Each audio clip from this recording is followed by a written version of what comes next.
বলে শোনে না।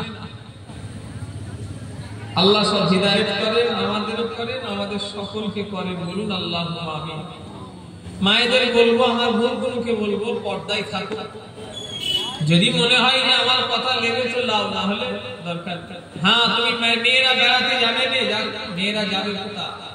দীঘায় যাবে, সায়েন্স সিটি যাবে, ইকো পার্কে যাবে। আপনার স্ত্রীকে নিয়ে আপনি পর্দার সাথে বেড়াতে যেতে পারেন না? পারেন? হ্যাঁ, আপনি যেতে পারেন, তবে পর্দা হিফাজতের সাথে। মাহরামের দরকার ব্যাপার একটা আছে, কিন্তু কিভাবে মাহরাম? সে যা মাহরাম এখন হচ্ছে, আল্লাহ সব হিদায়াত করে। কঠিন গুনাহ। আউযু বিল্লাহি মিনাশ শাইতানির রাজীম। আমার হক আমি আদায় করে দিব, মায়েদের আগে বলে দেব, না শুনলে তাদের। বিসমিল্লাহ